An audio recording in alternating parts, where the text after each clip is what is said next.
Hello. Good evening, everyone. Good evening, everyone. You are all welcome. It's day 3 already. Amazing. You're welcome to our Parenting Summit that is being organized by Timeless Soul Inc. And the theme for this summit, like we all know, is interconnected. A very warm welcome to all of our parents that are here. Thank you for being with us in the last 2 days. I want to salute your doggedness. I want to salute your intentionality.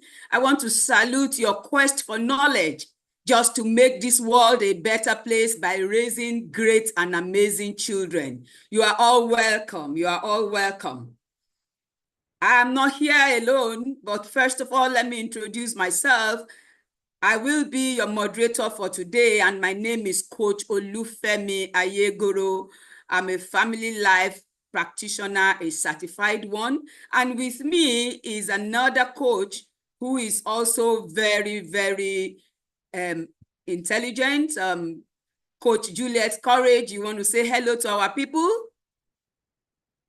Hello, parents. Hello, amazing parents. Welcome to today's session. Thank you for coming. Thank you. Thank you so much. And so, like I said, tonight we'll be having 2 sessions as usual, but we'll be starting with our workshop today. We'll be starting with the workshop, and then we'll be having the keynote address thereafter. Day 1, we had our Coach Praise Fowowe, who took us on embracing generational differences, a path to family unity. And yesterday, we also had another very intelligent coach, Coach Dima. She took us on emotional intelligence for parent-child communication. And so if you have been in any of those 2 sessions and you really enjoyed it, or whichever way you found it, can you put something in the chat box? Let me see how those sessions were for you. Hello, if you were here day 1, day 2, and you partook of all of those very impactful sessions, can you write in the chat box how you found those sessions?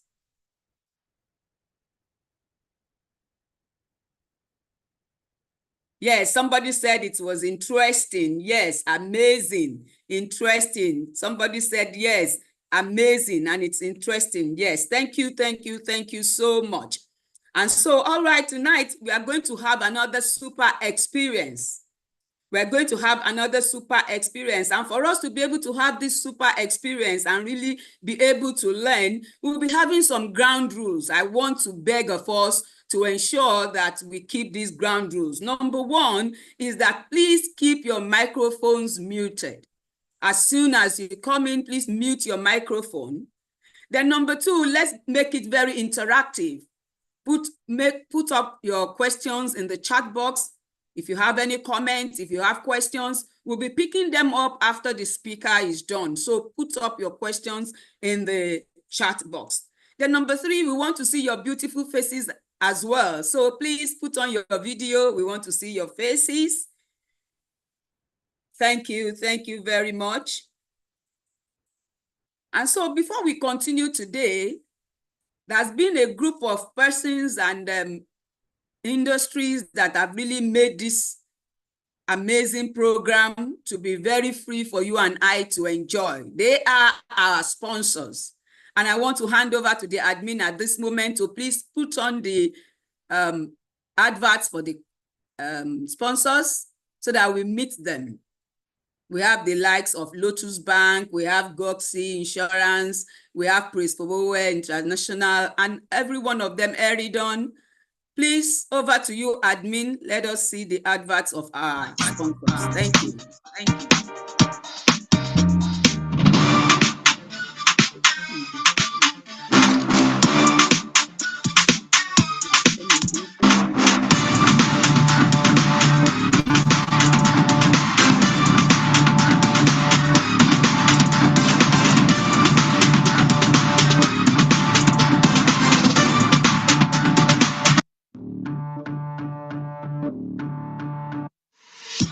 Thank you, thank you, thank you. You are all welcome from Ghana South. Okay, we're still on with our consult adverts.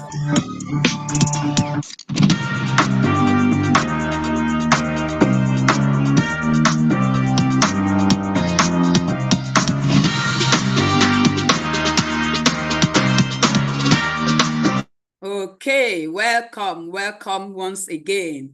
I want to ask us parents, is there any of you that at one time or the other had told your child, not in this house?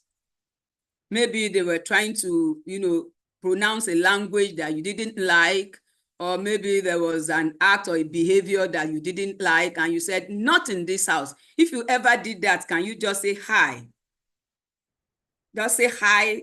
Oh, yes, somebody said me. Somebody said yes, hi. Okay. So it's a common balance amongst us as parents. All right. I want to also ask if any of us, or most of us, I'm sure, were in the boarding house when we were in the secondary school.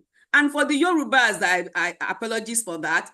Has your parent ever said to you, "Rántí ọmọ ẹni tí ìwọ ṣe"? If your parent had ever said that to you when you were going maybe for another session, as you were going into the boarding house, and your parent called you and on your departure day, and she says, "Rántí ọmọ ẹni tí ìwọ ṣe." Has anybody, which means remember the child of who you are. Has any parent ever said that to you as a child when you were in the secondary school? Okay. So what would you think they were trying to put across? Somebody said, sure, thank you. Somebody said, sure. Somebody said, you don't even need to be in the boarding house before they say that. Right. So what were they trying to communicate? If you can just, in one word, say in the chat box, what did you think your parents were trying to communicate? Anybody? Thank you. Somebody said family values. Very, very correct. Spot on. And so tonight, the topic we'll be dealing with is eliciting family values through stories. I'm sure we are all excited at that. Eliciting family values through stories. Our speaker will be teaching us how to use storytelling to instill core family values in our children. She will be providing exercises for us to identify and articulate our family's unique values. And she will also create a framework for incorporating family stories into our daily routines. I'm sure we are all excited to want to learn this. So to do justice to this assignment is an erudite scholar with a wealth of experience in the field of counseling. She has a bias towards parent coaching and child development. Her name is Coach Sandra Oluwadare. Admin, please help me do more justice to this bio of our erudite scholar. Thank you.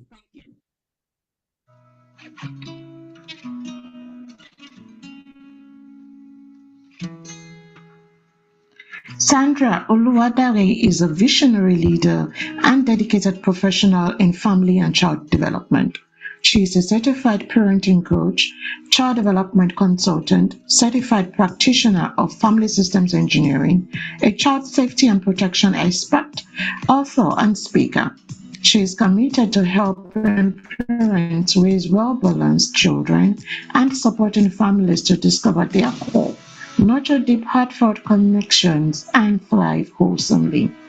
With expertise in parent coaching, child development, family framework and therapy, emotional wellness, and trauma recovery, she employs therapeutic tools to help parents identify and heal unresolved childhood traumas, nurture a thriving parent-child relationship, and become the best version of themselves.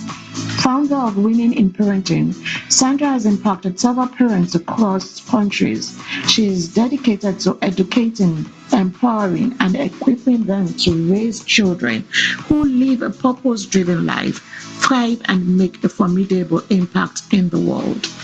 A passionate advocate for child development, she has established the Raising Outstanding Children Academy, ROCA, an EdTech mentoring platform where children and teenagers are equipped with essential personal development and future-ready skills to get them empowered to navigate life and thrive. Additionally, she convenes an annual parenting conference, a premier event addressing crucial parenting and child development issues, promoting positive and conscious parenting. She has been featured on numerous TV, radio, and print media as guest speaker on parenting.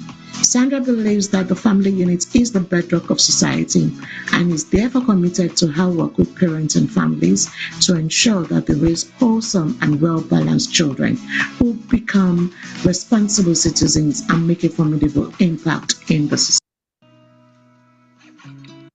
Parents, let's put our hands together. Let's put up emojis, whatever we can do to make her feel welcome. You're welcome, Madam.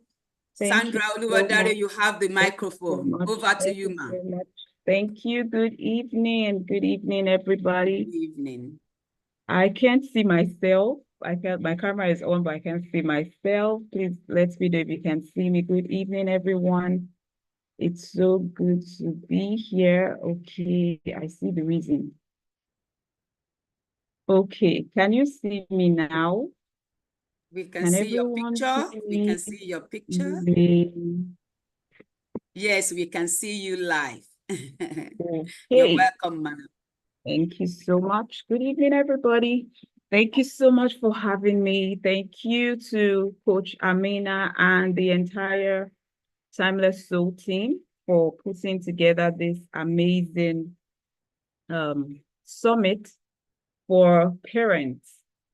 This is a very laudable act. And I mean, these are the people that should be getting celebrated day after day because the work that you do is amazing. The work that you do is one that is really impactful. And I mean, you are contributing your own quota to making the world a better place. And I just want to use this opportunity to salute you, especially for the fantastic work you are doing with your team. Welcome everyone once again to this summit, to today's session. And I mean, it's been great from day one. Today, we will take it a step further, and I will be talking about eliciting family values through stories. This is something that is really dear to my heart, right? Family value, because I mean, that's how we pass our beliefs, right? To our children when we do it using stories, because stories are on another level, right? It's different from when you're trying to, preach, you're trying to lecture, you're trying to, just tell them what to do. It takes a different dimension when stories are introduced. And I'm so excited to be, having this discussion with us tonight. Please, I want this to be as engaging as possible. Use the chat. I'm also going to be asking some questions as well. Please use the chat as much as you can. Let me try to share my screen so that I can go right in.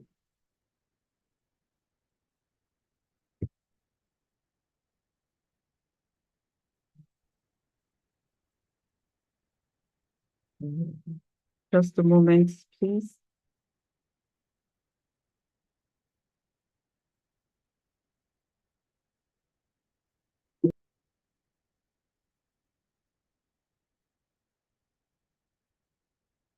Okay. I'm almost there.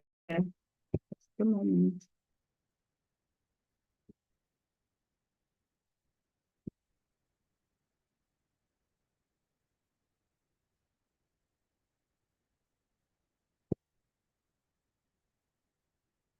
Okay.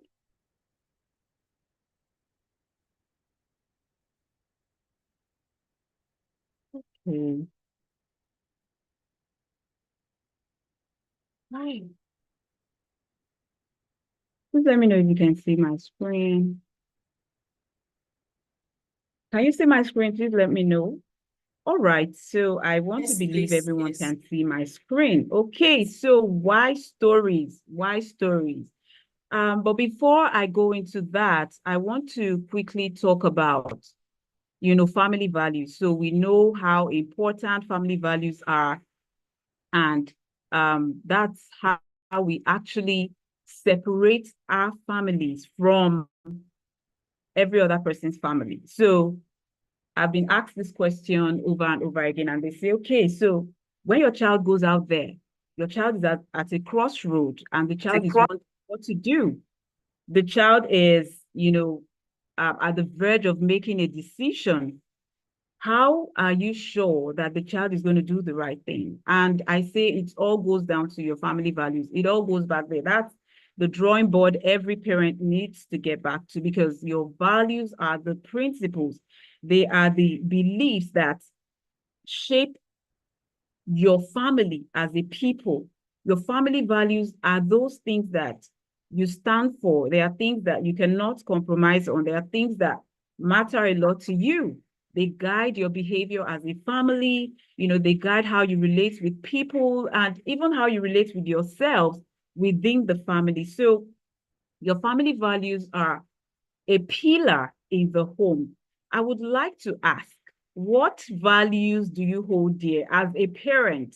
Whether you're the parent of a toddler, a preschooler, or a teenager, or a preteen, or even a young adult, what are some of the values that you hold dear to your heart? What are some of the values? Let's use the chat. I don't know if I can see the chat from here. Okay, I see integrity. I see integrity. Let's see. I see integrity. I see kindness. I see respect. I see honesty. Yes, let's keep it coming. I see love. I see honesty. Thank you. Please keep it coming. Yeah, love, honesty, spirituality, growth, contribution. Okay, modesty, honesty, kindness, love for God, love, kindness, humble, morals, empathy, hard work. Awesome. Thank you so much. Respect. These are some of the things that matter to you. These are the things that you cannot compromise on. So if we say we are truly raising children, if we say we are really parenting them, then these values should reflect in their lives. Teamwork, thank you. These values should reflect in their lives. So parenting is not just about, cooking rice and beans or packing lunch boxes or sending children to boarding school and all of that. We should be able to see a child somewhere. We should be able to see your child in another locality, and we're able to bring it all together to say, oh, this is really Mrs. Yunusi's daughter. This is really Mrs. Ayegoro's daughter. This is really Mrs. Oluwadare's daughter, because we can see that there has been a transfer. So it's not just about having children sleeping and waking up in our homes every day, but us getting to a position where we are able to actively and intentionally transfer those things that we really value into their lives. And that's where storytelling is going to come in as we go on. Why are family values so important? These are the things that will make your child outstanding. These are the things that will separate them from other people.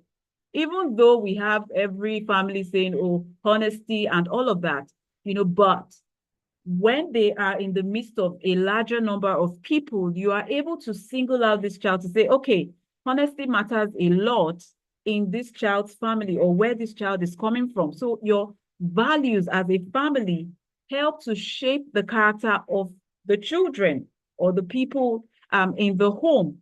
It helps to, just mold them into the person that you really want them to be. As much as we know that our children are not our mini-me, they have their own destinies, but at the same time, we have been placed in that position as an authority over them to shape them. And that is one of the things that your family values deliver to you if you leverage on that tool. And then your family values also help strengthen your relationship as a family. because these things that you cannot negotiate on, these things that you cannot take for granted, begin to unite you and every other member of the household, because this becomes shared, shared values. This is what I want, this is what you want, and we become united in purpose because we are, coming from a united front. So family values is not something that should be relegated to the background. You want to raise a family that can outlive you, then you need to hold your family values, dearly. And then what other thing does your family values do your family values do for you? They give you a sense of purpose, right? I can't see where there's a vision. Okay, so you can't say there's a vision. We have a vision as a people in this home, and then one person is going to the left, another person is going to the right. It can be very disastrous. But when your family values are in place, you have a common ground that unites you all, right? You have, thank you, honesty, integrity, compassion, humbleness, respect. Thank you so much. You have things that you can actually talk about. There are some families that don't even have anything to talk about. Like they don't have a united front where they can come to say they want to have conversations because nothing is binding them together. But when you hold your family values dear, you have you have a sense of purpose as a people. You know that we are here to achieve or deliver this outcome using these values as a tool. And then you realize that, as time goes on, you become a force, right? We have so many family values. We've had a lot of them in the chat. You're looking at love, you're looking at respect, integrity, you're looking at kindness, you're looking at compassion, responsibility, whatever it is. This is not something that you would leave, somewhere in your heart to say, okay, I know that these are the things I stand for. These are things that should be properly documented so that everybody, is on the same page. This is so important. Now, having understood, why your family values are important and why everyone should be carried along, how then can we, use stories to ensure that this transfer happens? Because whatever it is you have in your heart as a parent will not automatically get into your children. It is intentionality that will come to play. You have to come up with a plan, with a strategy that will help you get those values instilled into your children. And in the age that we are in today, where there's so much, distraction, even for us adults, how then do you want to be sure that what you are saying to the children is really getting into them? How are you sure that they will indeed live out the things that you are actually trying to get entrenched in them? So that's where stories come in. Stories are powerful. Your stories create lasting memories. I mean, we can still remember those fables. We can still remember Tales by Moonlight. Those stories about the tortoise and all of that. Those stories about the tortoise, we still tell them in my home, like very frequently.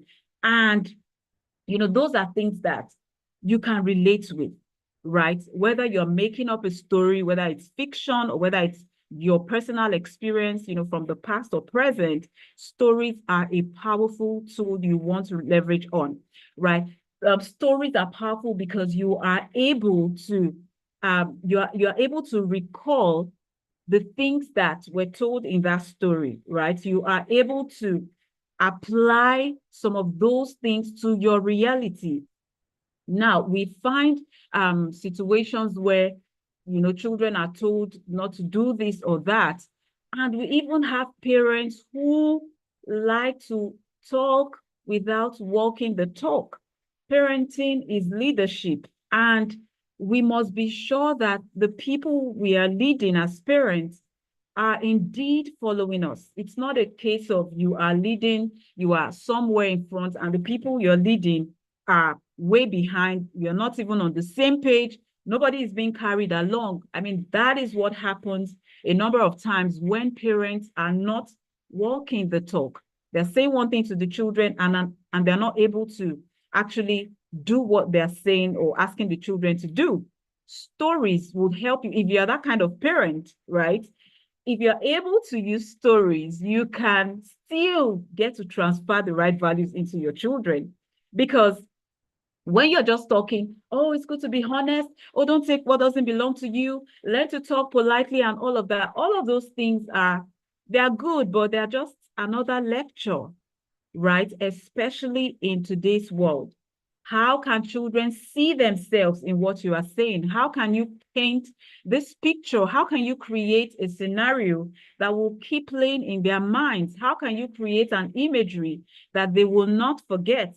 There are so many stories that I was told, as a child, that I don't know if I would ever forget those stories. Stories are powerful. They have a way of capturing your imagination, right? And one of the things that also make stories powerful is that it has a way of stirring your emotions, right? And you are just able to put yourself in a position where you truly understand what is being said. This is not about just a narrative, oh, and this one is what you should do and all of that. Stories, it's like a portal that, it moves your child from where the child is to where you want them to be in terms of that value or whatever it is you want to drive home, whatever point you want to drive home. Stories open up a portal that helps you ship your children into that world or that adventure or that whatever it is you are trying to, create, or whatever impression you want to be left in the child's mind, right? So your stories they give your children an immersive experience. They help them see themselves in what you are saying. Now, with all of this being said, we realize that this is not something. My older brother bought 2 Yoruba storybooks for me on the tortoise and Yanibo. Oh my goodness. I'm sure those stories are epic. They are epic. I still enjoy those stories. Like, seriously, we tell stories about the tortoise, like my children request for it, because in fact, some of them, we make them up, but once the tortoise is in that story and they grab the message. So please, this is something I want us to, take seriously tonight. Your stories are super engaging. They are relatable. The children are able to, they're able to picture the characters, they see themselves in the situations. It evokes curiosity and they're like, okay, so what's going on? Sorry, can you see my slide? Please let me know if you can still see my slide. No, you are not sharing the slides anymore. Oh my goodness, I am so sorry. Just a moment, let me share it.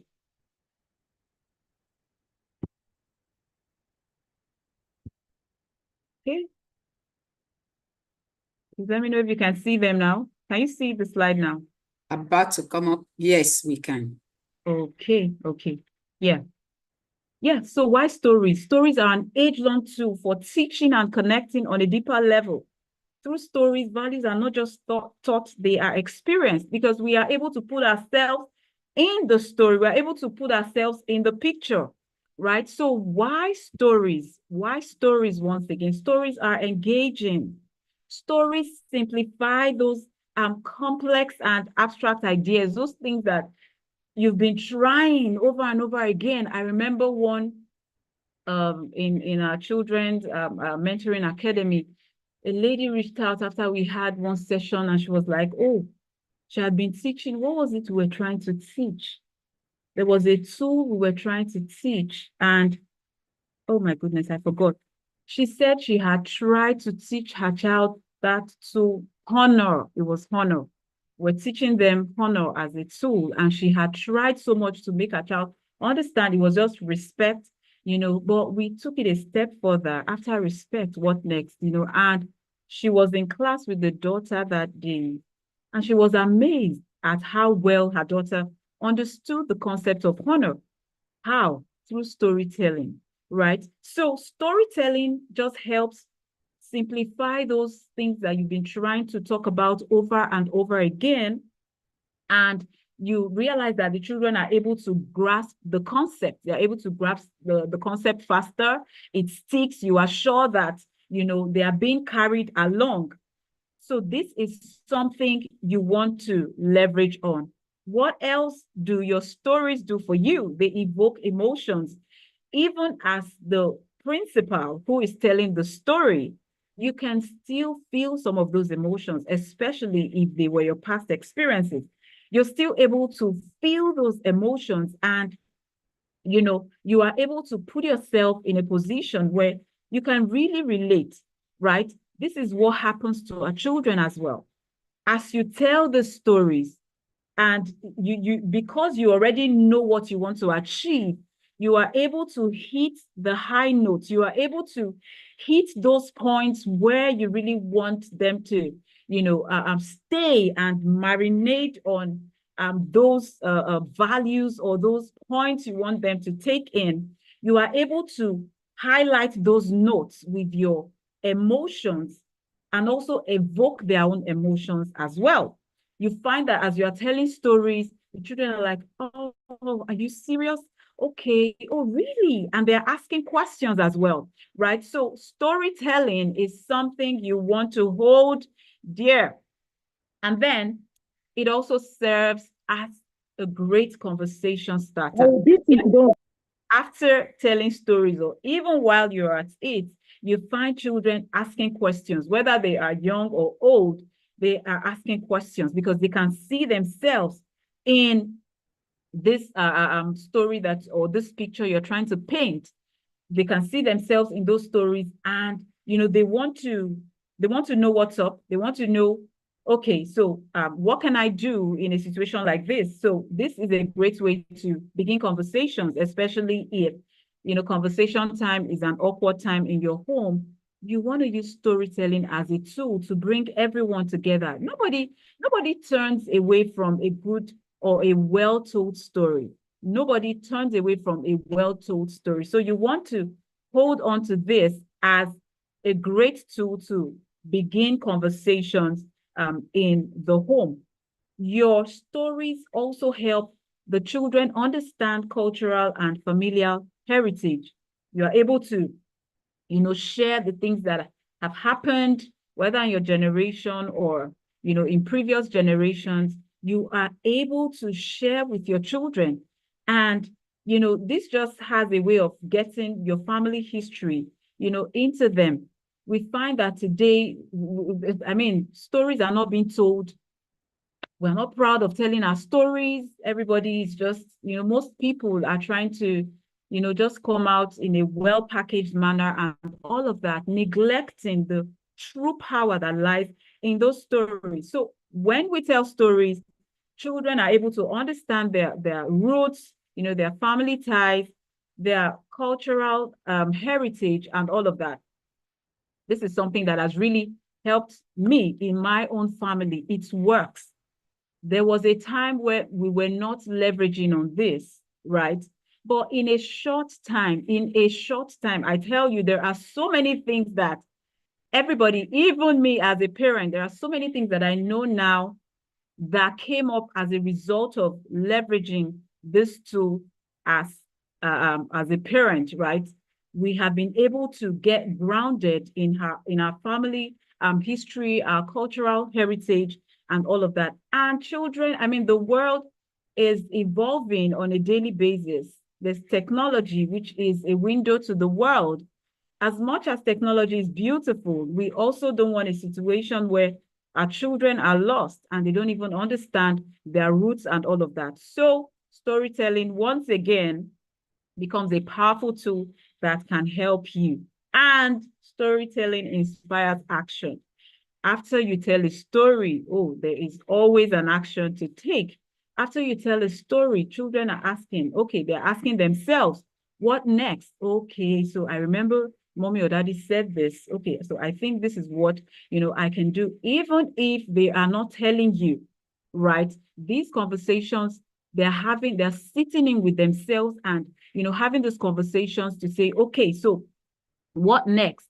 What can I do? Having heard all of this, having heard that, okay, this was what this person did, or this was what mommy did, what can I now do to ensure that I do not make this mistake? Or what can I do to ensure that I turn out better, or I'm better informed, and all of that? So it is so important that we take advantage of this powerful tool that we have. Now, how do we tell the stories? Stories are good, but there is a way to tell the stories to ensure that you get the outcome you desire. It is not about just putting the family together, or putting the children together and saying, okay, I want to pass family values to you and all of that. How can you tell your story such that the children stay on the same page with you? They are also able to understand what exactly you are trying to drive across. You need to identify the values you want to pass across first. And it is one step at a time. You cannot possibly say, okay, we're learning about all our family values through this one story today, right?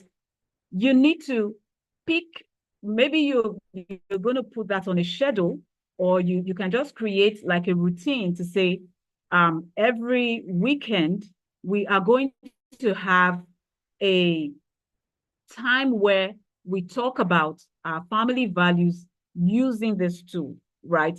And so for every such meeting, you are highlighting a particular value you want to reinforce. You are, setting that apart to say, okay, this is going to be our focus for this meeting. And when you identify the particular value you want to focus on, you now look for a relevant story. So this is not a 911 approach. Parenting needs all the intentionality that is required. This is not the time to say, okay, I want to teach you guys about honesty. Okay, let me start thinking what story and all of that. No, you need to come correct. Yeah, there are times where you will have to do some things like, just off the hook, but you get better results when you prepare for these things, right? So you want to think about these things before the meeting day or the designated time that you have set aside. I want to teach about politeness. I want to teach about honor, right? Now, what stories? You begin to think about the stories you can use as a tool so that you are able to maximize that time. You don't want to put yourself in a position where, yes, we can be flexible, but at the same time, your children also know when you are prepared. They know when you are coming correct. They know when you know what you're talking about, right? So you also want to prepare your story. So if it is something you are even going to make up, because it might not be every story, it might not be every value you have a story for. You might not have even had so many experiences, or you might feel that, I don't even want to use my past experiences. So you can have enough time to come up with the stories you want to share. And then when you have this time together, you are telling the story, like I said earlier, in a way that you are hitting the right notes that will help you highlight what exactly you want to teach. You're talking about honor. For example, your story should be highlighting. My slide is off what's going on? The slide is off the screen. I'm sorry. Sorry. Once again, let me share this. That must be my computer. I'm so sorry about that. Is it on now? Can you see it now? About to come up. Yes, on now. Okay, so sorry about that. I don't know why it keeps going up. All right, so, you want to ensure that your story is on point. And as you are telling those stories, you want to elicit the right emotion that you are looking at, eliciting in that child. Because, it's going to be like time wasted if you just get everybody together. Okay, no, it won't be time wasted. It will just be fun time or entertainment time. But we want to use this as, a tool to help us achieve a goal. Having prepared beforehand, you know the right things to say, you know how to even create a picture such that the children feel that they are in that scenario. You want to awaken their imagination. You want to awaken their thoughts. You want them to begin to think. If I'm talking about how the tortoise was asked, not to eat hot food, and then he hid his food in the wall, and he started saying something else that the king said, I will cry. Okay, this one, my husband says a lot. I will cry and cry and cry and eat the wall. I will cry and cry and cry and eat the wall. Meanwhile, he's there eating food, right? So you know that, okay, this is what, when I'm talking about I'll cry and eat the wall, I'm not just saying I'll cry and cry. I am saying it in a way that it's like they're watching a movie. I will cry and eat the wall. Because parenting is not about us sitting down in our throne of grace. It's not about us staying in our pedestal. There comes a time when we need to step down and enter our children's world. This is not to say that, how can I come and be saying the stories and be acting like I'm a baby and all of that? No, all of those titles, they stay outside the door. Once you come in, you are a parent, and whatever it is that will help you get the result you want. I mean, these are the things that even, create memories for all of you as a family, that you're telling a story and you are able to actually represent what you are trying to say. It makes it even better. That way, emotions are awakened. That way, the children will not forget. They will hardly forget what you have said. And so instead of just running after them in the hope, I have said times without number, don't speak that way, and all of that, you know that even though you are talking, even though you are lecturing, you have a powerful tool that you are still going to use next Saturday, that you're still going to use next Tuesday to buttress your point. So storytelling is a big one for us parents. And then you want to highlight the key thing, which I've talked about. You want to highlight, what exactly you want to drive home, right? And then after that, you are asking questions. So what did you learn from the story? It must not just be fun time. It must not just be entertainment time. It must also be learning time. Please, if you have questions, kindly leave them in the chat so that I can answer them. You want to ask them questions.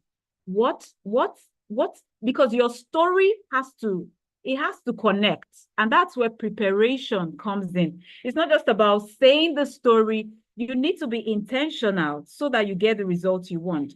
And so that you know the right questions to ask your children. That's how we understand their perspective. That's how we understand if they actually get what we are saying. All the things that we've been teaching and all of that. Once you're able to formulate stories or use your past experiences and all of that, it's a good way to get their feedback, to be sure that this information is sitting well with the child, to be sure that, okay, the way I sent this information to this child is how this child received this information, because we find that parents are saying one thing and their children are hearing another thing. Now, asking them questions, helps you understand where they are in the scheme of things in terms of, what you're trying to achieve. And then we must not fail to connect the stories to our reality. It's not for fun. How is this going to help us as a family? What's your take home from this story? How do you think what can we modify to ensure that we get better results? Because once children are carried along, once they are part of the decision-making process, once they know that they are seen and heard, they feel valued, they're able to, they feel compelled, to even oblige. They feel, how am I going to put it? Once they're carried along, they feel like they're part of the process, and you will earn their compliance much better than if you are just, telling them what to do and all of that. So as you're connecting the stories to your reality, give them opportunities to do the same as well. After you have said your piece, let them also talk, let them, express themselves, and let you know what they are taking home from those things that you have shared. And this is so important. Like I said earlier, it's not about, doing what I say, not what I do. We need to put ourselves in a position where we are able to live out the so-called values that we have. It's really a case of like, you are planting and uprooting. You're planting with one hand and uprooting with the other hand. And children are so impressionable, right? We cannot afford to confuse them by not modeling the things that we're teaching them to do. It's so important that because the mirror neurons have a way they are connected to the muscles, such that children, they don't need any effort, any extra effort to do what they see you do. They don't. You don't need to tell them, and they will literally, just mimic you, copy you very well. You find children even imitating their parents as they pray. They imitate the way they speak on phone and all of that, even from when they are 2, right? So we want to ensure that we are taking advantage of storytelling to pass across powerful messages we want to see imprinted in the lives of our children. Now, remember what I said earlier, how important, how much of a pillar our family values are. These are the things that make our children stand out. These are the things that separate them. These are the things that make us understand that, okay, if this is the goal we want to achieve as a family in society, if this is how we're going to contribute our own quota to make the world a better place, these are the values we're going to be working with, right? Your stories just help you get your children to come along with you. As you are leading them, you are sure that they are following you. So how can you, implement all of this, that I have talked about? I know that you may already be doing some of these things, but it may just be a little more intentionality, on our parts as parents. One thing is there's always a difference between preparedness and, when something is just done shabbily. I want us to understand that every moment that we have to interact with our children are golden opportunities to mark their lives positively or negatively. I know that there are times where, these teachable moments just come up. Of course, you can't be prepared at all times. There will be times when these moments will come up, but that is why as parents, we also need to prepare ourselves. Parenting is not something that we do with the go with the flow style. There is always a difference, when you parent from an emotional point of view and when you have a system in place. So how can you create a system that ensures that, I am fully maximizing my stories. I am using my stories well to transfer my values into my children. Simple, just draw up a plan. Draw up a plan or a simple routine. Okay, so what are the days or what is your reality presently? You may have children in boarding schools. You may have children who are not even in the same location, with you. Now, how can you ensure that everyone is on the same page? Is it going to be through phone conversations? Is it going to be through, family meetings? Is it going to be only when they get back from school, when they're on holidays? Whatever your reality is, just put it down. Don't say it's in your mind. It is not in your mind. If it's in your mind today, it will leave your mind tomorrow. And even when it's now reappearing in your mind, the information will have changed, right? That's how communication is. It would just be best if you put it down, write it out.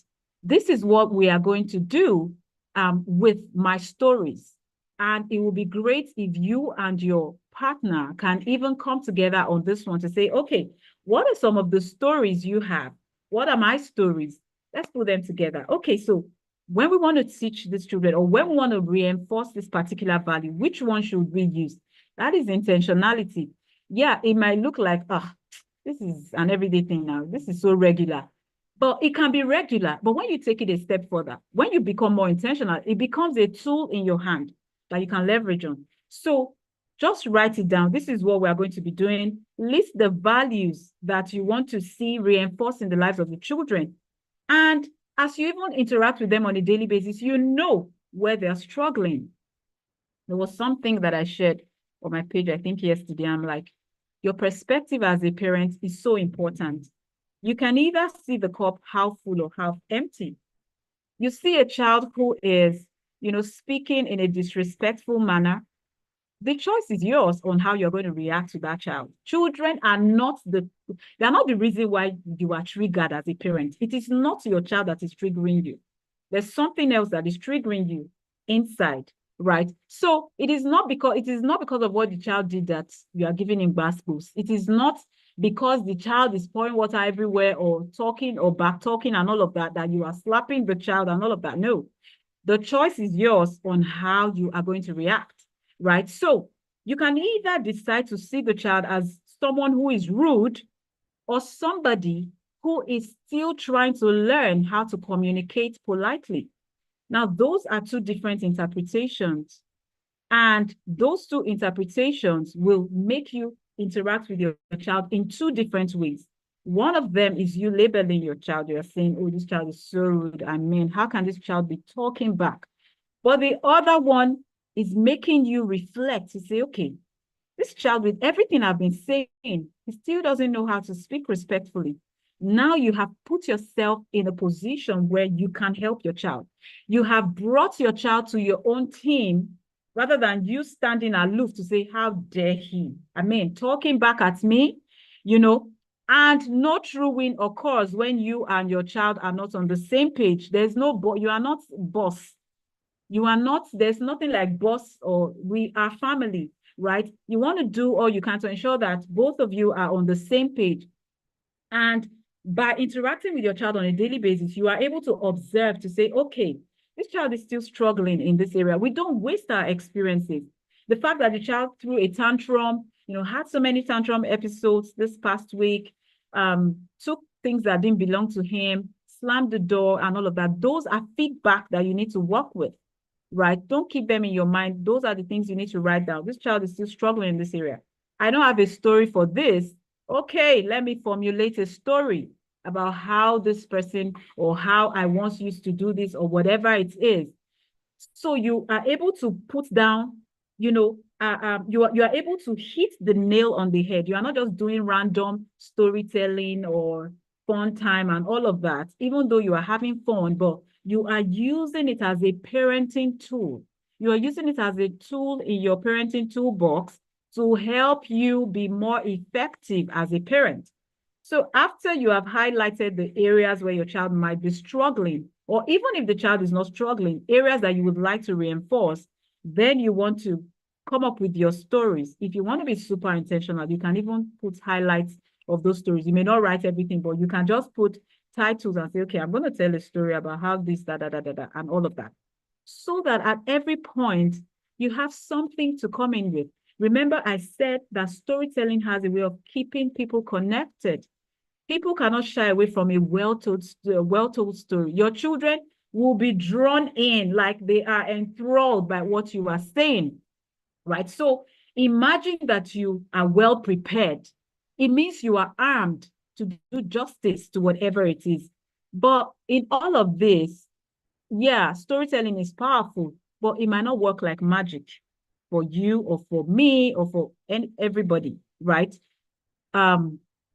Every child is unique, right? The fact that one child was able to get it today and started, implementing and all of that does not mean that if the other child is not responding in the same way, doesn't mean that there's something wrong with the child. We can have the same principles, but our approach definitely has to be different because no two children are the same. We want to ensure that we are carrying everybody along and not leaving some behind, and thereby, creating some form of rivalry between our children, right? So you want to understand where your child is at every point and ensure that you are taking everybody on that trip with you as regards your storytelling. So after you have, highlighted the stories you're going to be talking about, you now want to wrap it up with some of the questions, because sometimes, we have people are not asking questions today. Children are not asking questions. They're not asking questions. Everybody's just taking in information and all of that, right? So we want to make our children feel comfortable enough to express themselves. We want to make them feel that it is okay to question the status quo. We want to make them comfortable enough to say, it's not my way or the highway. It can be your way too, right? If this is not going down well with you, you can call my attention to it and we talk it out. So you want to, in case your children are not going to ask you questions, you want to draft your questions for each story you are going to be using, so that you are sure that you get feedback from them. So it's not just you telling those stories. Yeah, what am I taking back with me? How well do the children understand what I have said? This is so important. And as you are asking questions, feedback is so important. Don't just ask questions and leave. Ask them for their opinion. And you can also now tie in other activities you may be doing in your family meetings, or other activities you may have as a family. You may now want to bring these in, but these are the steps that can actually help you implement, storytelling as a tool that can help you transfer your family values. Remember how we watch movies and those pictures stay imprinted in our hearts? We see pictures and those pictures refuse to leave our heads. In fact, even on social media, they say trigger warning, trigger warning. I saw one a few days ago and that picture has not left my head. Now, this is what I'm talking about. Let us create our pictures. So many pictures are being created out there. And if we are depending on the world system to be the only educational tools for our children, then that is a weak strategy that we are implementing. You also want to bring on your A game. You also want to ensure that you have your pictures that you want to paint in the minds of your children, so that when they go, your voice is ringing in their head. They are at a crossroad. They want to make a decision, but they remember those pictures. They remember those stories, and they're saying, oh, you know what? I don't think this is the right decision to make, right? This is so important. So, yeah, finally, our stories are a great tool to leverage on as parents. There is power in that story. Do not undermine your story. As you might just think, what's in this story? This story is just, I think it's irrelevant. No, if it is irrelevant to you, if you prepare ahead, you will know how to beef up that story to make it very relevant. Let us use this tool to drive home or to instill our family values into our children. Thank you very much. Thank you. I don't know if there are questions. Wow, wow, wow, wow, wow. Let's put our emojis in the chat box to appreciate our speaker. She can go on and on and on this topic. Oh, thank you so much, Madam Sandra. She's been able to tell us what values are, why we should have values. She also told us the importance of storytelling and how we can tell these stories effectively to be able to pass on the values to our children, how we can sit in the empathy position and ensure that we are able to understand our children and ensure we instill these family values. So much to learn. Thank you so much. Before we go to the audience for questions, I have 2 questions to ask, if you don't mind, our coach. Number 1 is, what do you do to teenagers who feel your stories are boring and they don't just feel carried along? What do we do to that? And then another story. Let me just say the other question. Another question is, when you have parents who shy away from telling their stories, maybe they feel it's not good enough, or maybe they cannot turn it into, value teaching mode, or maybe they feel shy of whatever they had been through. what do we do as a parent to ensure that we're able to still communicate with these stories? Thank you. All right. Thank you so much for those beautiful questions. So, the thing is, teenagers, and I love the fact that this conference is focusing on that adolescent-parent relationship. Teenagers are in a world of their own, right? And to really grab their attention, we need to leave our throne, our egoship, our palace of rulership. We need to come down to their level. We need to enter their world. There's no teenager that doesn't like groove. There's no teenager that doesn't like it when their parents can vibe, you know, when they are on the same frequency. What I see is sometimes some of us parents might be too much in our own mode, and we don't want to be flexible, right? Like I said earlier, nobody would shy away from a well-told story. If you connect with your teenager, if you are on the same frequency with them, they will listen to what you are saying. Well, some of them might not listen though, but a number of them will listen. Let's not act like, you know, we are holier than thou, or we are too right, or we are perfect and all of that. Let us also show them that we make mistakes. Let us also let them understand from other interactions, not because we want to tell them stories now, from our daily interactions with them. Let us also let them begin to see that, oh, mom is vulnerable, dad is vulnerable. Daddy apologizes when he makes mistakes, right? That makes they can relate with you. But when you are always, I don't make mistakes, I can't apologize, I don't do anything wrong, it's my way or the highway, they don't know you, they don't know who you are. They can't be on the same page with you. And what you want to tell them, you know, is going to be like, yeah, she goes again with those stories, right? But when you look for, identify their areas of interest. What does my child love? What does this teenager love? Oh, he loves to play table tennis.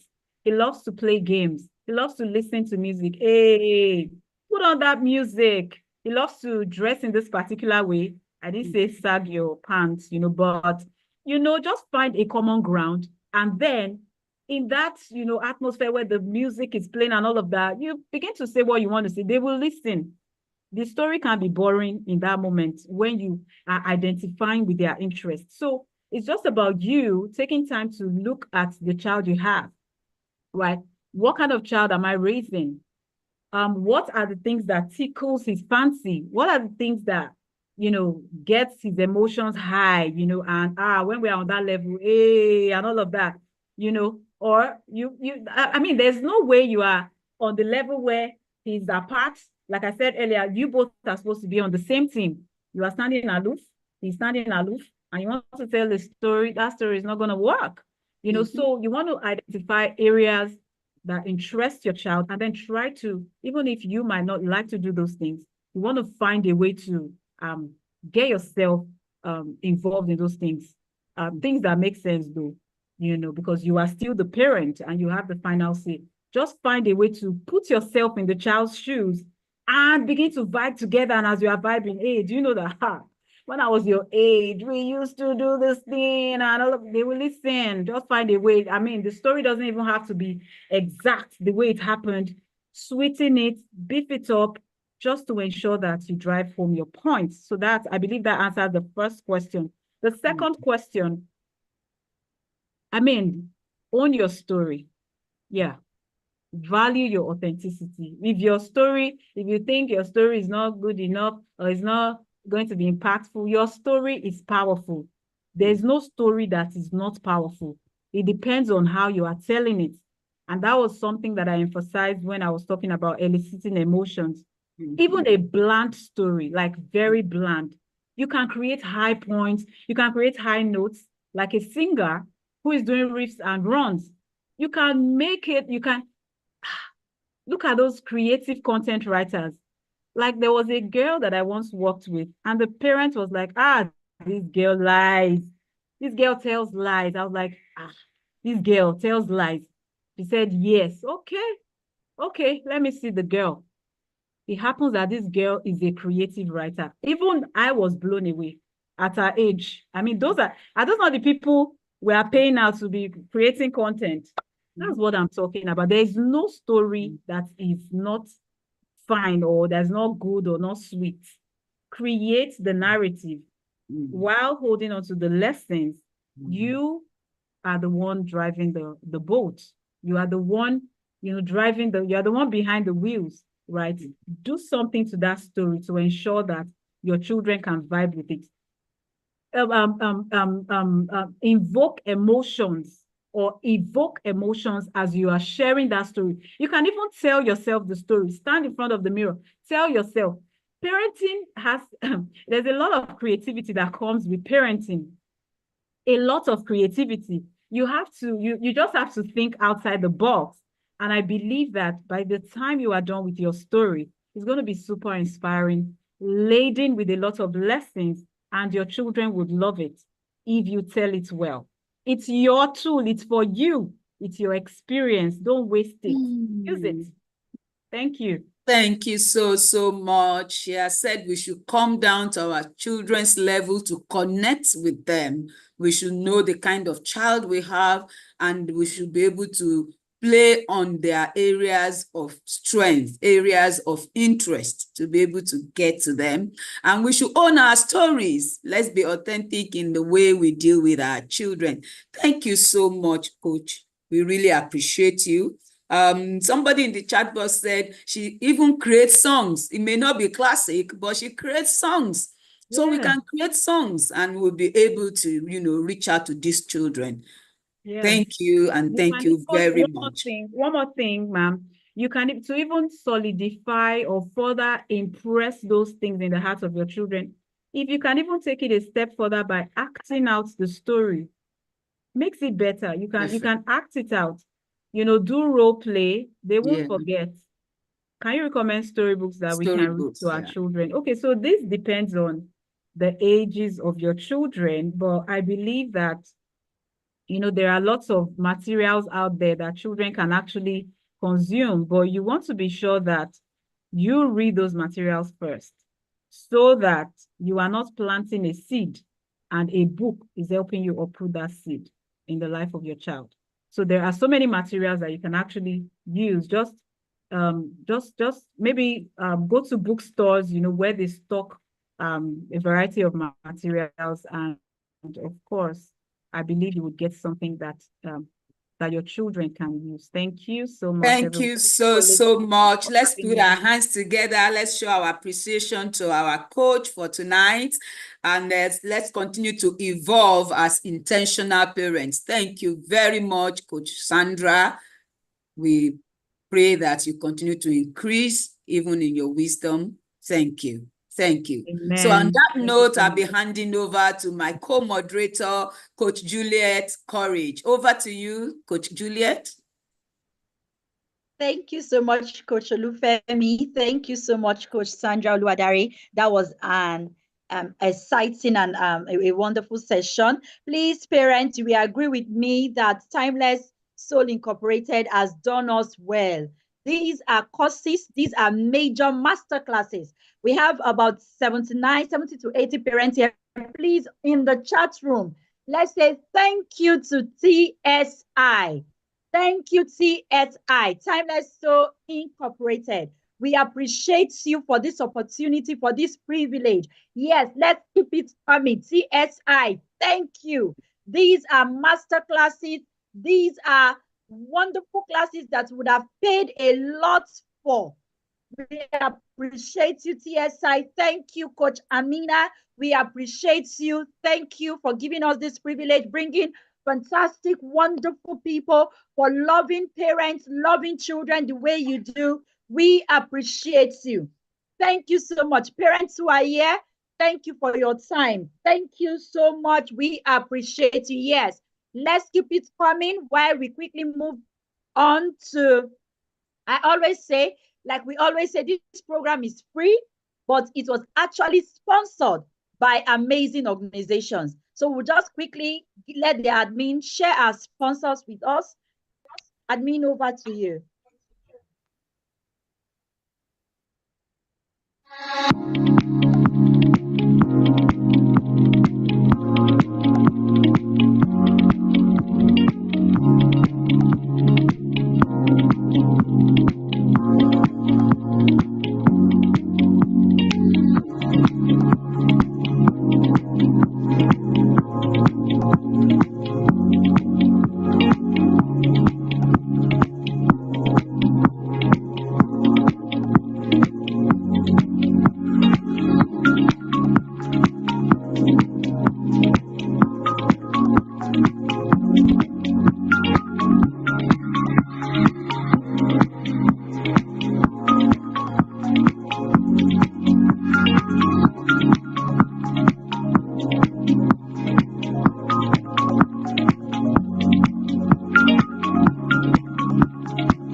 Thank you so much. We say a big thank you to all our sponsors. We appreciate you. Quickly, we are going to move into the next session, which is our keynote session. Our next coach is an amazing and a wonderful coach. It's such a privilege to have you in our midst. At this moment, the keynote will be talking about building and preserving family heritage. We've talked about values. Coach Sandra broke it down, how to use storytelling to talk about values. So at this point, we're going to talk about preserving family heritage. Wow. There's hope for Africa. There's hope for Nigeria, because we have amazing individuals who, blazing the trail in this field. I don't want to waste our time. Let the admin just play the intro for our coach, who is an amazing personality, a wonderful and authority in the field.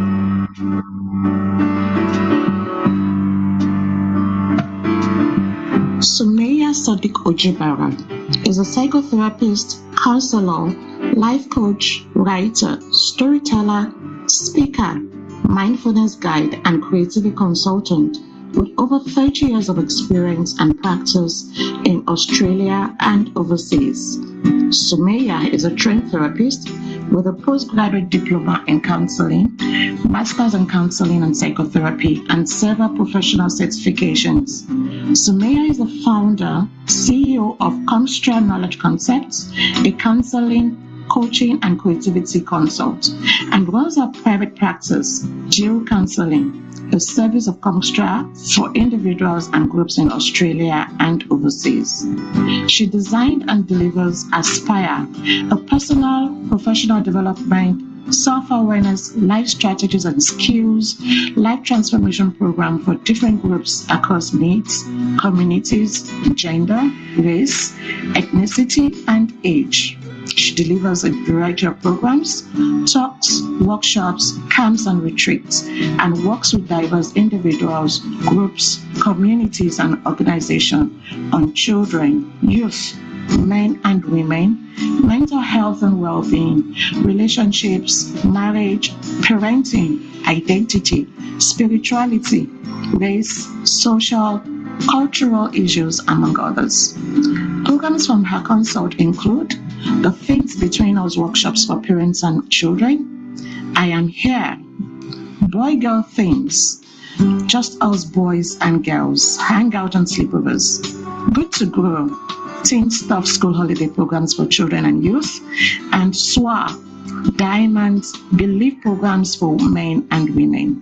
Sumaya has published works including children's book series, her latest book, the first in her time travel series, Time Travel in My Worlds, and Let's Travel Some of the Way Together in Yours, and 3 titles in her new mindfulness card series, Ajo. She delivers a podcast series, the Time Travel Journal series, on the book based on the many dimensions of life and living.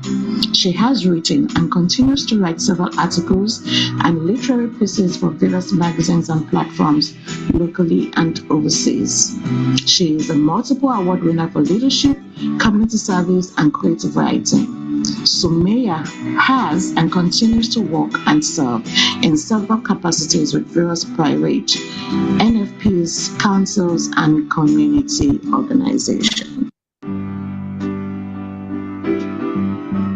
Wow, amazing. You will agree with me this evening that we have an authority with us in this field. I know you would like to catch a replay of this session. Please follow us on all our social media platforms, especially YouTube, to catch this particular replay. Ando is Timeless Soul Inc. Timeless Soul Incorporated. Please join me. Welcome, Coach Sadiq Ojibara. You're welcome, ma'am. Good to have you. Thank you so much for having me. What a beautiful, beautiful gathering already. I caught the last part of Coach Sandra's talk, and I can see the number of people who are connected, and I'm just so wowed by how committed people are. There's so much about learning that we might think that, oh, we've heard quite a number of things, and pretty much I would say all of us have an expertise, not just in what we've gone to school to learn in terms of the skills or knowledge, but really the expertise or lived experience. Let me welcome us. Thank you all for being here. Thank you to Timeless. Sister Juliet, the way you were ringing across and speaking about us and welcoming us. And I heard Coach Olufemi, I hope I'm calling all your names properly. It's already quite inspiring even from here. It's pretty early over here, and I couldn't sleep most of the time, so I don't fall asleep. I miss the time, I miss all of this. So I'm really glad to be here. Now, from the last part of what I caught, I can tell, and I wish I had been able to log on previously, but anyway, it's recorded, so I'm really looking forward to catching up on some of the previous sharing. But what I caught from Coach Sandra already shows that there is such a depth to this understanding about storytelling. There's several layers, several dimensions, and very likely that there will be intersections and overlaps as we start to speak. But what's also important is to try and put it within the context of this idea of family heritage. So let me start with a story that I heard from my grandmother. I remember when I was very young, she told us that she's passed on now. May Allah forgive her and raise her to the high stations of paradise. He told us that she was a very wealthy merchant who sold boats and gold. She used to rent out boats, as I believe most of us are from Nigeria, so you'll be able to understand what I'm saying. So she sold this ashoke and she rented it out to people who married all that time. And she used to get bothered a lot by robbers, which was very interesting. I remember I was so fascinated when she'd shared a story with us of how, she had this big, I don't know if it was made of oak or it was iron, but they could never pass through, and she told us how she would have conversations behind the other side of the door. Well, the robbers, they sort of knew how. They'd say, oh, Elijah, you better just open the door and make it easy on us. Let's just come in. And she would sort of banter with them and say, what are you talking about? You can't come in. My things are not those of yours and things like that. Anyway, long story short, one day she told us that somehow they broke into, she said one day she was walking past, and one old man that she didn't really think much of gave her a broom and told her that, oh, this would be good for you to keep at home. And she kept the broom on top of her shelf. Some of us, again, who are familiar with how our grandmothers used to, they used to organize like these bowls and plates and things like that. Anyway, she said that she just tossed it somewhere on top of the shelf. She didn't even think anything of it. So one day, somehow, the robbers broke through, and they started packing up all this other things. She had this floor-to-ceiling wardrobe where she kept gold and all of that there. So they broke into the place. My grandma was in another part of the house. Somehow they broke into the place, and they started packing up everything. And according to my grandmother, she said she didn't know what happened, but all of a sudden they searched everywhere until they found the broom and they started sweeping. Again, some of us might be familiar with this. They swept and swept and swept until morning. They swept so much that they got tired. Then they rearranged everything they took. And then after sweeping, they fell asleep there until, the local law enforcement came to carry them away. Later on, my grandma explained to us that there is such a concept. And again, I'm sure many of us will be familiar with this. She didn't know that there was any sort of maybe magic in the broom or whatever. But bottom line is that those men swept so much that they never came back. So when I heard that story, when we would hear that story, and my grandma used to share a lot of stories with us, there were many things we used to just be fascinated by. But I'll pause on that for a moment and tell you another story.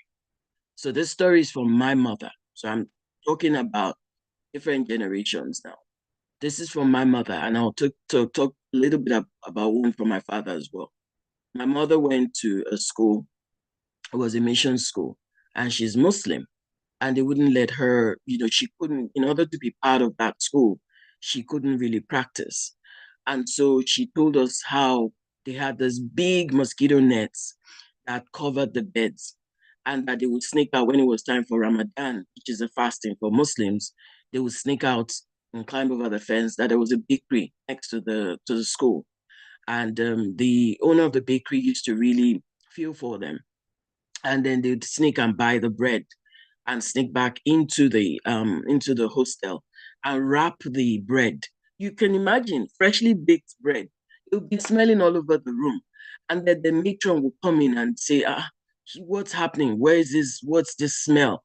And she couldn't find it because she said that the mosquito net they'd used to wrap it. And because she told us a lot of those stories of how perilous it was for them to sneak out at night and not be discovered and climb over the fence and buy the bread because, they wanted to be able to fast.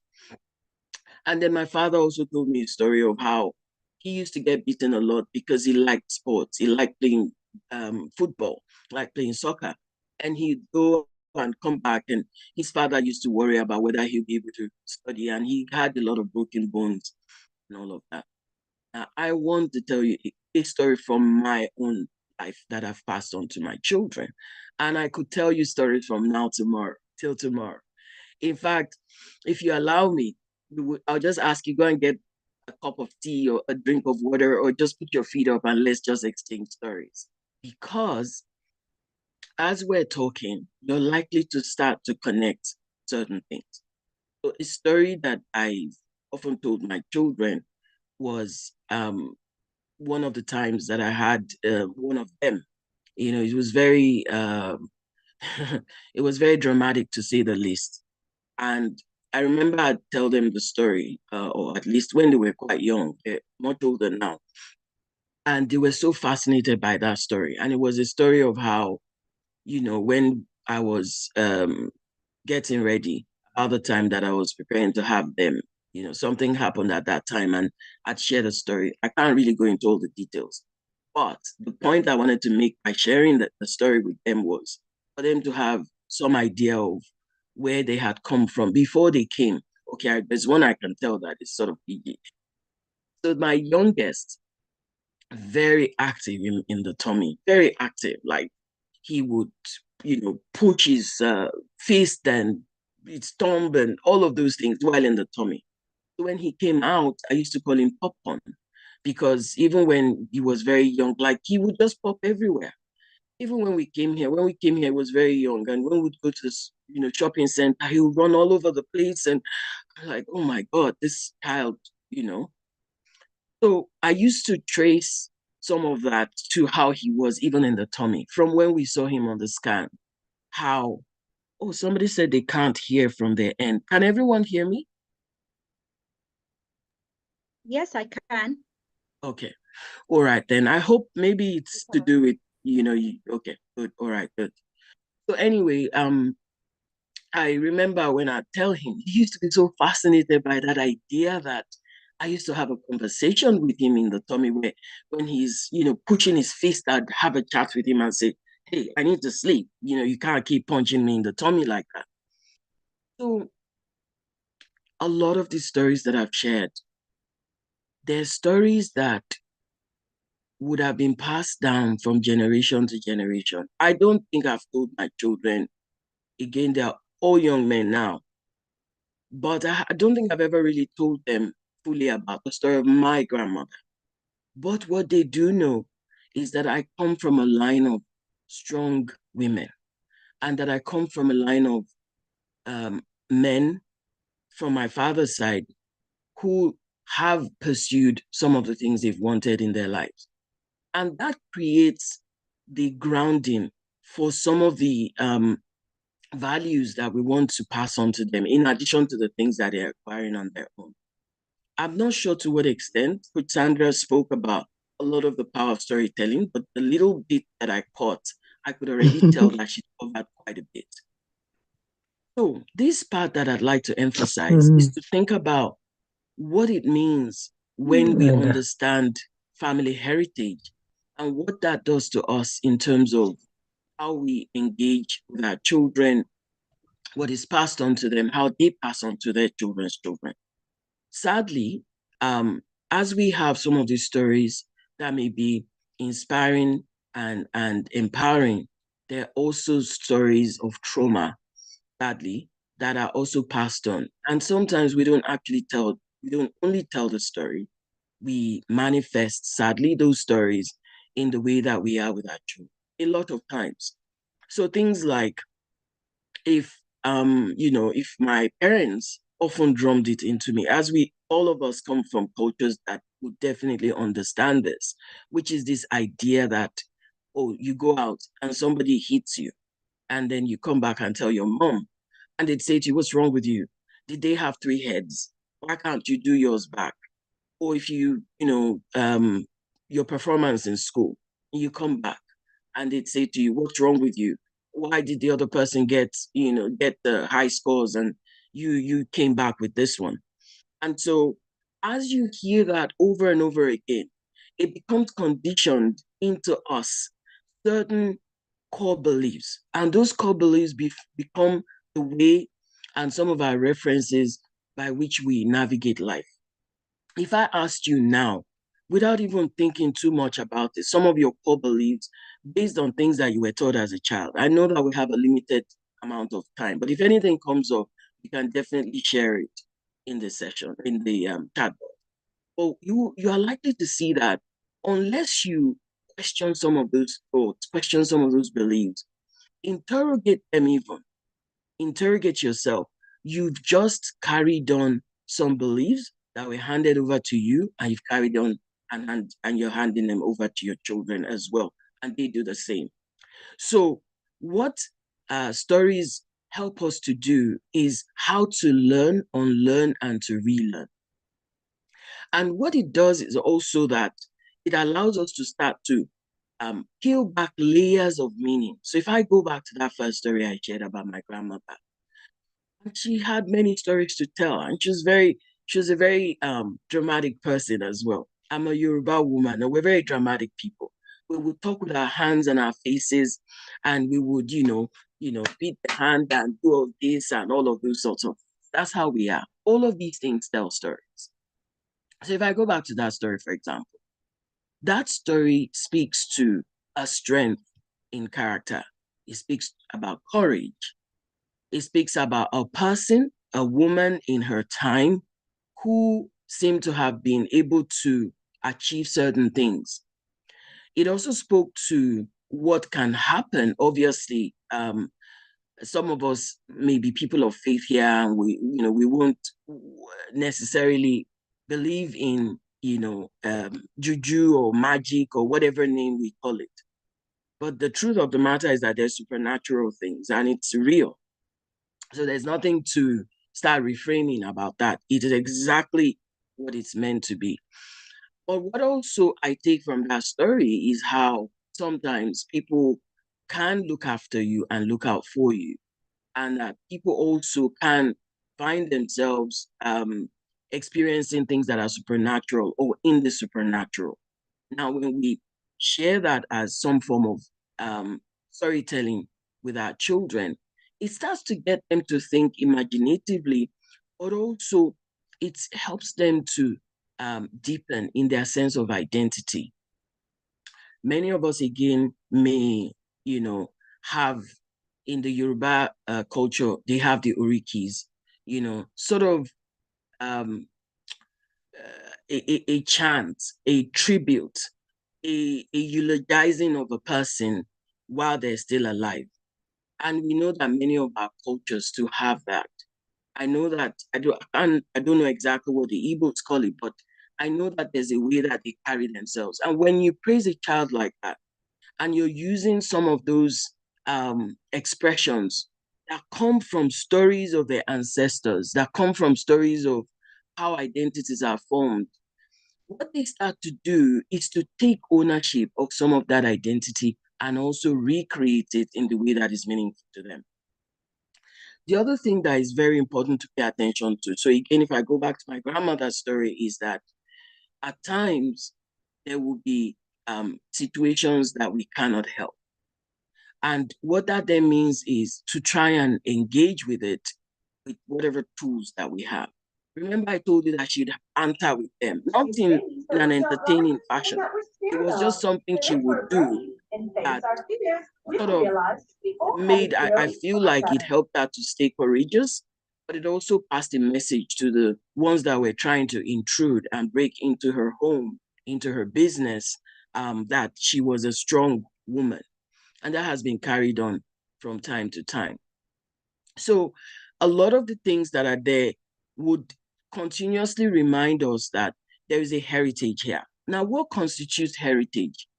There are the stories we share, there are the physical heirlooms that we pass on, there are the places that we've been to and things we've been through. There are concepts and ideas and values and beliefs that we also pass on. It's all part of the family heritage. If you notice digitally, what became what have become many memes, there's also many memes today, are things that you will find a person who might be from Ethiopia, for example, or someone who might be Somalian, or someone who's Kenyan, and they put something about their African moms, and many people will resonate with it. Another young person who is Nigerian can resonate with something that has been posted by a young person who is Kenyan, because the common denominator there is that we're Africans. Because we're Africans, there's some things we share. So they would see some common behaviors that they might see among their moms, and they make it into a meme or a video or short and things like that. It might seem like they're making fun or they're having fun with it, but actually what they're doing is a form of connectedness to something about their heritage, to something about their race, to something about their identity. And when they do that and say, for example, their white friends or people who are from other communities see that, they say, oh, really? Your mother does that or your father does that? Yeah. And it feels almost uncanny, because the reality is that there are many things that we would have in common, but then there's some unique things that we'll have with one another. When I was getting when I got the invitation and the brief to think about the different angles to it, we're talking about different media that stories are shared. So we have the oral tradition, and we have the written tradition, and we have poetry, and we have the dramatization, which is acting, that comes with also narratives, narration and narratives as well. And we have the digital forms of it. Everything is about storytelling. Everything tells a story about us. So if we come to family heritage again, how we wear our clothes, the food that we eat, what we say. Again, if I speak about somebody wrote jollof was exactly, one of my children, when they were younger, when they were in secondary school, just kept being bothered by their friends. Oh, they want to eat fufu. I said, we don't even eat fufu like that. But it's because they saw something about fufu online. They got so fascinated. I said, okay. So they came for lunch that day. They had come a few times, so they know about jollof rice. But they said, oh, we want to eat fufu. I made some fufu for them. Even my children were just sort of rolling their eyes that even we don't eat fufu like that. What is this thing about fufu that you want to eat? But anyway, made the fufu for them a little bit. We had one or two of them who took a few mounds of the fufu and they're like, no, they're not having it. Because of course, as you can imagine, the fufu has some very interesting, pungent smells and they're not even familiar with how to eat it. Things like that. Or you might see someone on YouTube. Not on YouTube, I saw somebody on TikTok the other day eating, what were they eating? I think they were eating jollof rice with amala or something like that. I'm like, what? What are you doing? And when you ask a young person who has some idea about that, they would probably tell the person that, what are you doing? This is not how we eat this thing. So a lot of the times, these identities are formed, are the things that our young ones, as with every human being, are born with. It's natural, but there's also what is nurtured in them. And stories are a fundamental, central part of that. What is also important is to think about storytelling and in terms of the heritage, in terms of a few different frames. There is the inspiration. So what we inspire in them. I know that when I was growing up, I heard a lot of stories, folk tales about the tortoise. And the tortoise was used to teach us a lot about many moral stories. Or we would hear stories about courage and bravery and valor. And this would inspire us. And what stories also do is to give us motivation to doing things as well. Again, I heard the last part of what Coach Sandra was saying, which was something about making up stories. I'm a storyteller. I make up stories a lot and I sing songs. And so when my children were young, I used to make up all kinds of stories. If you ask me some stories now, I can't even remember. But, I've been blessed to be a creative and to have that imagination. So imagination is key. Creativity is key. If you take, what can I even use here? Something that seems very ordinary. Okay. Let's say the scissors that I have here. It's just the scissors. It doesn't even mean anything. But by the time you weave a story around it, it could teach a story of how you cut off friendships that are not good for you, or how you cut off things that are holding you back, or how you create opportunities by using a scissors. It's just a scissors. It doesn't even have anything out of the ordinary about it. But the moment you incorporate, you use your imagination, you use your creativity, anything around you can be used. And everything, and as you're doing that, it starts to create a narrative that is coming from you, your own generation, to them. And when they start having their families, they'll take from what they've heard from you and what they've heard from the previous generation and what they've heard about their ancestry.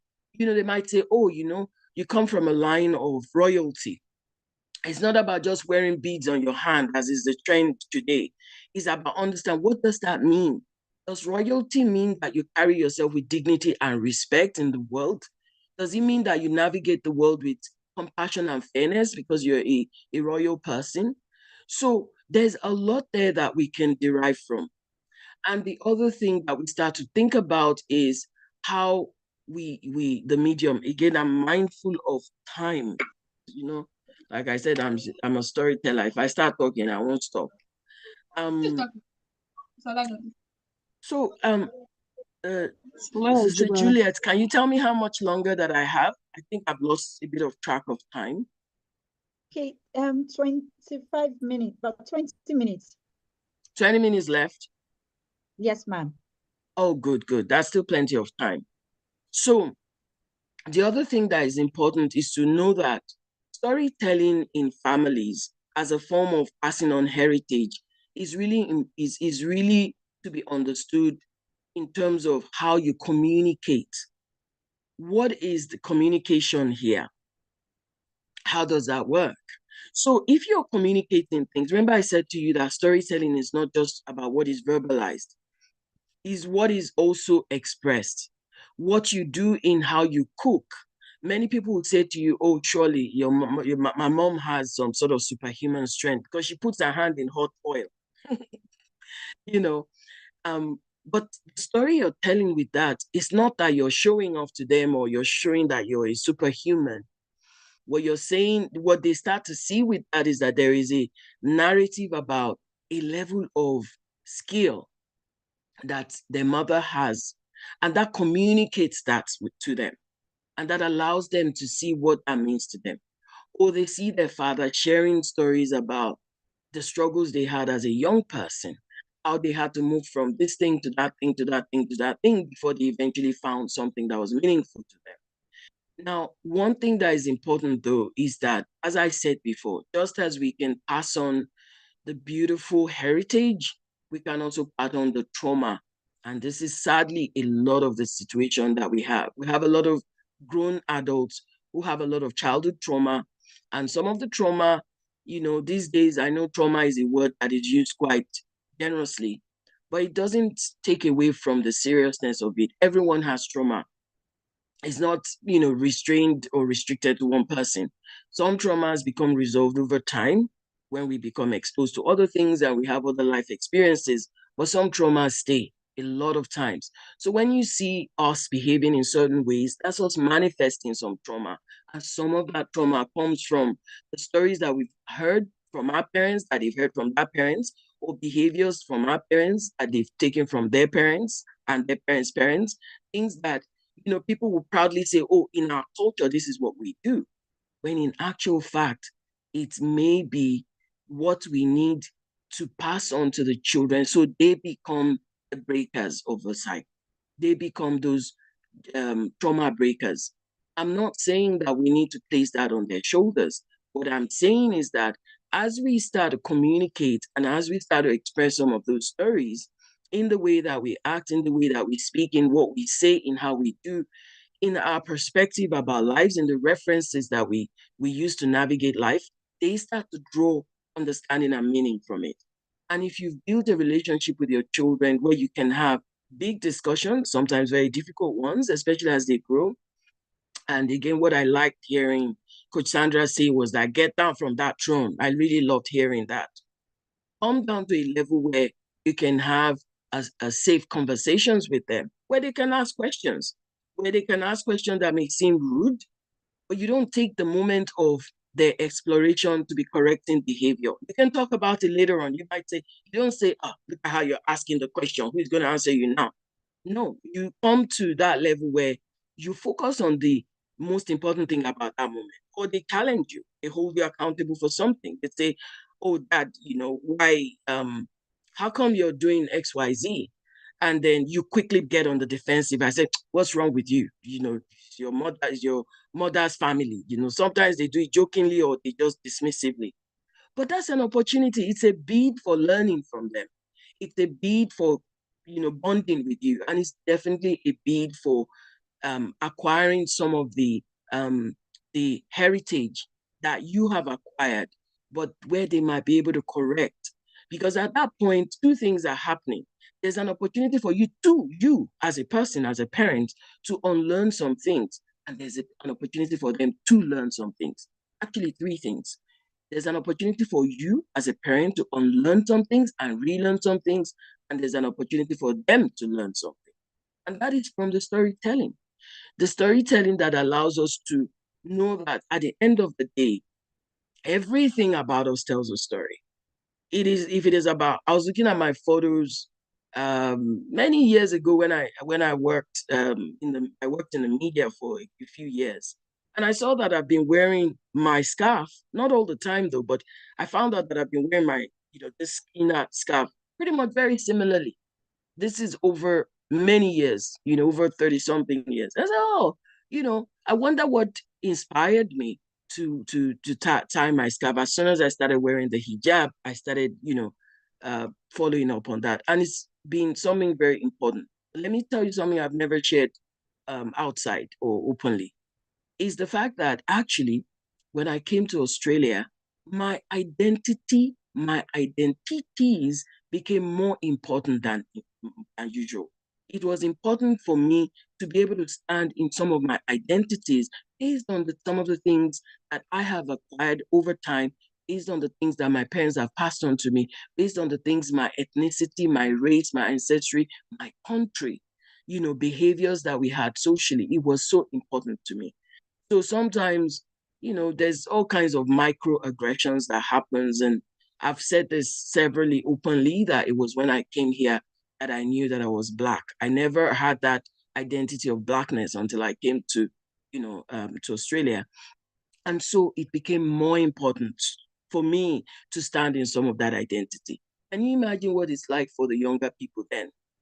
And sadly, especially for people who, even for some of our young people now, that they're still, say, for example, in their country of origin, they're becoming very confused about things, because even when I was growing up, we were exposed to all kinds of influences, Western influences, so much so that I supposedly have an exotic accent. White, my white people would say things like, "Oh, I like the accent," and things like that.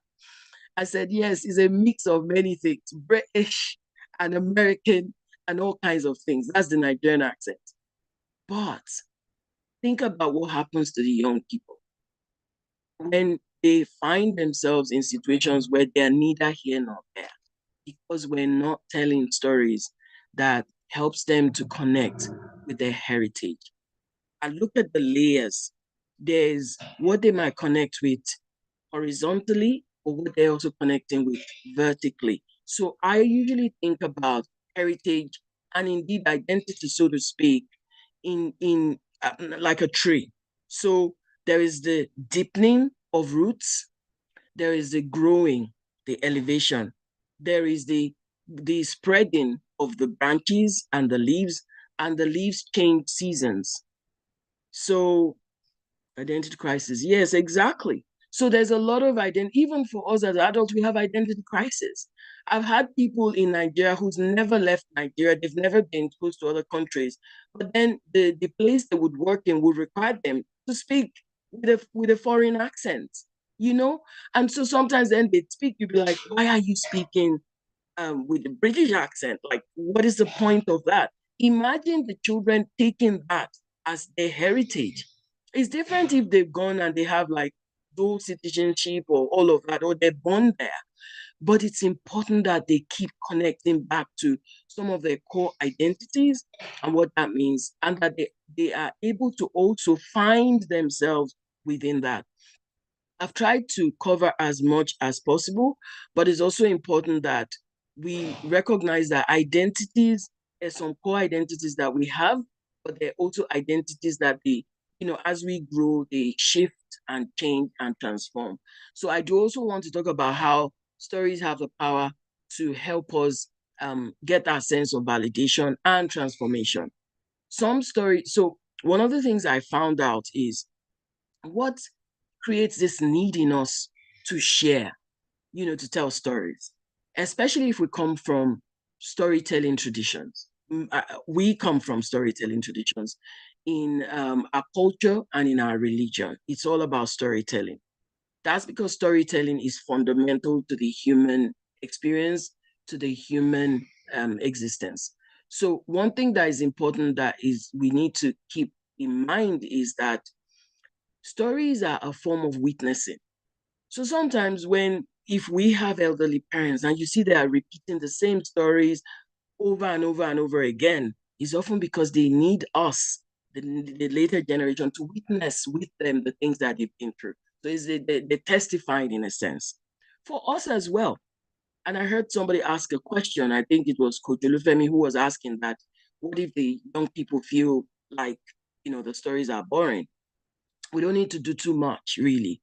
People have different strengths. Some people may not be able to tell the story. They may be able to read the story. They may not be able to formulate stories or create stories, but they may watch a movie together, and that gives an opportunity to explore what that means. What is this idea that we're talking about? Some people may not be able to do that, but they may be able to sing. You just sing a song and you dance to it, like, what is this song? Or it might be poetry. You can take somebody's poetry and just explore it together. And to God be the glory, we have a lot of young children now, very smart kids. They're very smart intellectually, but sometimes they are not as, matured emotionally. So we often confuse that. We think, oh, how cute, this little human that is conceptualizing this idea. But then you see them behave true to their age, like a little human. And you're like, what's wrong with you? You should be older than that. No, they're not. They're not as emotionally matured. So storytelling allows us to help them have that witnessing with us, witnessing our testifying, but also how it may transform them. It's also quite therapeutic. It's healing. Telling some stories can help a lot of young people have that sense of connectedness, but also something that heals. So I'll share another very personal story. And again, I've shared this here and there, but it's okay, I'll share it. Something happened when I was a child, and I got smacked at that time by my dad. And I was trying to explain to him that it's not what he thought. He was very upset, and he's not a person who normally hits like that. Anyway, when I was training to be a therapist, the school that I went to required us to do the work. You have to do the work. There's no way to hide. And so we needed to go through certain things that we didn't even realize may be sitting in us as some kind of trauma. And I remember this particular incident. And sometimes we hold on to get this supposed closure, which is oftentimes a myth. It doesn't quite happen like that. May God preserve my father's life. We have a beautiful relationship, and I'm really thankful to God for that. But I know that, yes, I'm rounding up now, thank you. I know that that was an incident that left me confused, because this was not a person who would smack me in that way. It was very restrained as a person. He never got carried away and said, oh, I lose control and start hitting. But that day, he thought I was telling lies. And I think in that moment, he felt that there was a connection to him letting me go and me actually, he was trying to get me to speak the truth. That was the bottom line. Now, when I became an adult, I didn't know something like that stayed with me until one day, my son, my oldest at the time as well, he did something and I started smacking him. And when he looked at me and I looked into his eyes, I saw my eyes in his eyes. And I heard myself. I can't tell the story without still feeling some of the aches. And I remember I stopped, and it flashed to my mind that this is exactly what happened to me that I am doing to this child. And I stopped and I started crying and he started crying and I was telling him I was sorry and all of that. I've told this story. I know this is an open platform. I know it's going to be seen and it's okay. But some of that storytelling is required, because I may not, even if I tell my dad, he might not even remember ever. Like, he's an elderly person. So if I say I'm looking for closure, I'm not going to get it. What is important is that it was like God was telling me through the eyes of my child that you're doing exactly the same thing that was done to you. You're passing on a behavior, or you're passing on something that becomes a story to him. And if he grows up, he might do the same thing. Look at how God gave me that chance to then get closure, which was to see myself reflected, to see the child I was reflected in the child, and my child was back into my face. So what is the heritage from that? What is it that I've passed on? I am passing on to my child that I'm able to stop and break any possible trauma in that moment. I'm realizing I'm able to heal and get him to heal, because we finished that in that moment. And it was a very big lesson for me. And I paid attention after that. I want to round up today. Again, like I said, it's such a very big topic. Possibly if you did a whole conference on that, we couldn't possibly finish. But I want to round up on this. I'm going to refer to Coach Sandra, because again, the last part of what I got really resonated. We are all stories. We're pages and paragraphs and chapters of stories. The expertise of lived experience we have is not comparable to anyone. So don't ever think, oh, what story am I going to tell? Lots of stories. If you go to the shop and you come back, you have a story to tell. So we need to understand that. Secondly, is also very important that the power of our tongue, the words that we speak, the ways we act, what we pass on, everything has a chance. Everything has the power to heal, but to also harm. It can help us express, to narrate, but it could also make us manipulate. It can allow us to humanize, but it can also make us dehumanize. And as I finish up this presentation, what I'd like to leave us with, and I'll encourage you to do that, before you tell the stories to your children, you need to tell the stories to yourself. Write your own story. They don't need to be published. Start going back in time. Again, be mindful of trauma. Sometimes you may need to see a therapist to work through something, but I'm telling you, being able to tell some of those stories back to yourself starts to explain to you, oh, so this is some of what I do, why I do, what I'm not doing, what is informing my behavior. Thank you all for paying attention. I've tried to sort of give an overview, but I also hope that you've been able to draw some meanings from this sharing. I will finish up now, and I know it's already nighttime there, but I do hope that as I often start, I didn't start with that, but I also start any talk often, I would ask us to renew our intentions, and I would ask us to recognize that we have the power to draw inspiration, but also be an inspiration. And connected to that, and very importantly, is that we have the power to make impact, starting with our own children in our own spheres of influence. Thank you all for being present. Wow, amazing. You took us back to time. This session is not only just a keynote, it was even therapeutic. I can say that even for me. Yes, we went back. Thank you so much, Coach. Thank you. We appreciate you. Remember, Coach said, before you tell the stories to your children, first tell it to yourself. We are all stories. Wow, amazing. Please, let's go to the chat and say a very big thank you. Thank you, ma'am, for your time. Thank you so much. Let's allow our coach to catch 1 minute breath before we take questions. Let's bring up our sponsors. We need to appreciate our sponsors. This was amazing. Please drop one thing you're taking home with. What will you be doing differently after tonight? What will you be doing differently? We've had 2 powerful sessions on storytelling.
Amazing. Please catch this replay on YouTube. We need to go over it again.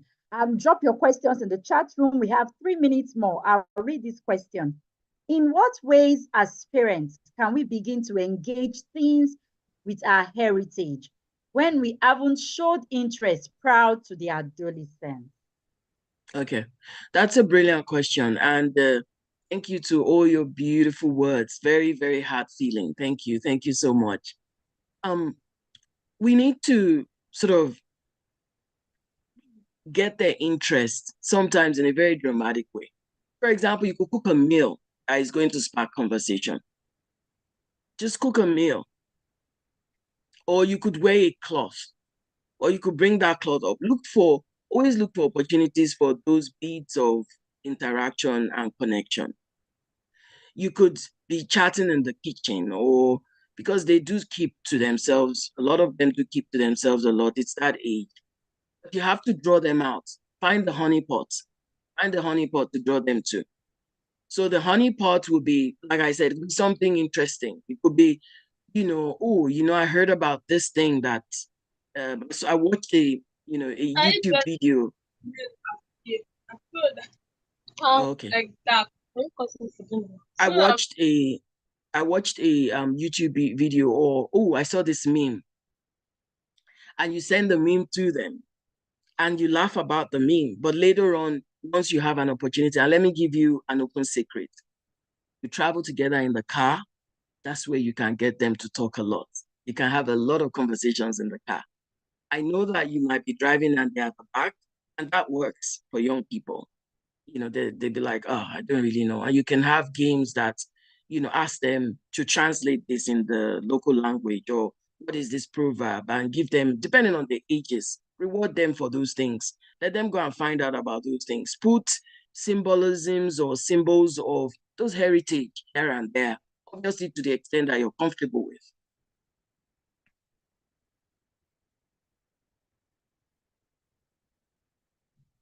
I think you're muted. You're muted. Okay, sorry. Thank you so much, ma'am. We got that.